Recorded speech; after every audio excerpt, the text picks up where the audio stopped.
అయితే రాఖీ పౌర్ణమి కూడా తొందరలో వస్తుంది. రాఖీ పౌర్ణమి కూడా కవిత వెళ్ళి అన్నకి రాఖీ కడుతుందా, అదేవిధంగా సంతోష్ కూడా రాఖీ కడుతుందా అని చెప్పేసి కూడా ఒక చర్చ అయితే జరుగుతుంది. జనరల్గా రాఖీకి పెద్ద ఏమంటారు రిస్ట్రిక్షన్స్ ఏముండవు. ఖచ్చితంగా రాఖీ కడతాను, అందులో అనుమానం ఏం లేదు. రామన్న ఖచ్చితంగా రాఖీ కడతాం. ఈ బీసీ రిజర్వేషన్ల అంశంపైన కూడా బీజేపీ ఇప్పటివరకు చేస్తున్న ప్రకారం ముస్లింలకు సంబంధించిన అంశంపైన కూడా రాష్ట్ర ప్రభుత్వం ఆలోచన చేయట్లేదు, రాష్ట్ర ప్రభుత్వ నిర్ణయం కూడా తప్పని కూడా ఇప్పటివరకు బీజేపీ అంటుంది. దానిపైన మీ కామెంట్స్ ఏంటి? అంటే ప్రధానంగా ఒకటండి, ముస్లింలకు సంబంధించి స్పష్టత ఇవ్వాల్సినటువంటి ప్రాథమిక బాధ్యత కాంగ్రెస్ పార్టీ మీద ఉన్నది. ఎందుకంటే వాళ్ళు ఏం చెప్పారు, 46% బీసీలు ఉన్నారు, 10% బీసీ ముస్లిమ్స్ ఉన్నారని చెప్పారు. అంటే వాస్తవానికి నువ్వు ఇవ్వాల్సిన రిజర్వేషన్ ఎంత? 56%. ఎవరి ప్రకారం? రాహుల్ గాంధీ గారి ప్రకారం. కానీ ఎందుకు 42% ఇస్తున్నారంటే ఇప్పటివరకు సమాధానం లేదు. పోనీ 42%లో ముస్లిమ్స్ లేరని అనుకుందాం ఒక మాట, కానీ బీసీలే 46 ఉన్నారు కదా. అంటే ఇంకా 4% ఎవరికి బీసీలకు తక్కువ రిజర్వేషన్ ఇస్తారు మీరు?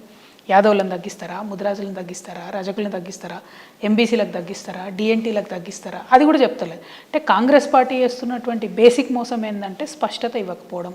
పారదర్శకత అనేటటువంటిది ప్రజాస్వామ్యంలో ప్రాథమిక సూత్రం. దాన్ని కాంగ్రెస్ పార్టీ విస్మరిస్తుంది.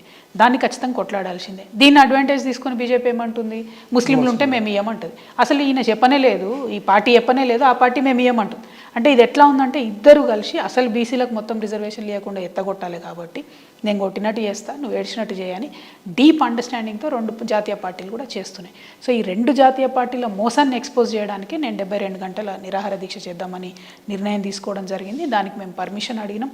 ఓవరాల్గా 24 గంటలు ఇస్తామని చెప్పి ప్రభుత్వం చెప్పింది. కాదు, 72 గంటలు ఇవ్వాల్సిందే అని మేము కోర్టును కూడా అప్రోచ్ అయినాం. ప్రభుత్వాన్ని కూడా మళ్ళీ డిమాండ్ చేస్తున్నాం. మా తెలంగాణ జాగృతి మీరు హిస్టరీ అంతా తీసుకొని చూడండి, ఎప్పుడు కూడా ప్రభుత్వం ఇచ్చిన సమయాన్ని మేము అధిగమించలేదు. ఎప్పుడైనా శాంతియుతంగానే చేసాం. 72 గంటల సమయం ఇస్తే అన్ని కులాల బీసీ బిడ్డల యొక్క మనోభావాలను వెలిబుచ్చేటటువంటి అవకాశం, సమయం దొరుకుతుంది. కాబట్టి ఇవ్వాలని ప్రభుత్వాన్ని మరొకసారి విజ్ఞప్తి చేస్తాం. గత 10 ఏళ్లలో కూడా బీసీలకు సంబంధించిన రిజర్వేషన్ అంశంపైన కూడా గత ప్రభుత్వం కూడా ఎక్కడ ఆలోచన చేయలేదు. అప్పుడు కవిత కూడా ఎమ్మెల్సీగా ఉన్నారు, కానీ కేసీఆర్కి ఎందుకు చెప్పలేదు అనేది కూడా విమర్శలు వస్తున్నాయి. అదేవిధంగా గతంలో కూడా రిజర్వేషన్లకు సంబంధించి కూడా బీఆర్ఎస్ ప్రభుత్వమే తగ్గించింది అనేది కూడా ఒక విమర్శ ఉంది. అది కరెక్ట్ కాదండి. సాంకేతిక పరమైన అంశాలు తెలియని వాళ్ళు మాట్లాడేటటువంటి మాటలు తప్పితే అది నిజం కాదు. ఇక కాంగ్రెస్ పార్టీ కావాలని చెప్పి కేసీఆర్ చేయలేదు అని బ్లేమ్ చేయడానికి చేస్తుంది. కానీ ఆనాడు కేసీఆర్ గారు ముందున్నటువంటి పరిస్థితి ఏంటంటే, ఇప్పుడు ఎట్లయితే ప్రభుత్వానికి కోర్టు చెప్పిందో మీరు సెప్టెంబర్ 30 లోపల పెట్టాలని, అప్పుడు కూడా 100 రోజులలో పెట్టాలని చెప్పారు. కానీ అప్పటికి ఇప్పటికి డిఫరెన్స్ ఏంటంటే, ఇప్పుడు మన దగ్గర బీసీ బిల్లు పాస్ అయి ఉంది, ఇప్పుడు మన దగ్గర కులగణన జరిగి ఉంది, ఇప్పుడు మన దగ్గర డెడికేటెడ్ కమిషన్ వేసి ఉన్నాం, ప్రపోర్షనేట్ రిప్రజెంటేషన్ లేదని చెప్పి ఉన్నాం. అంటే ట్రిపుల్ టెస్ట్ పాస్ అయి ఉన్నాం, బిల్లు పాస్ చేసినాం, ఆర్డినెన్స్ పాస్ చేసినాం.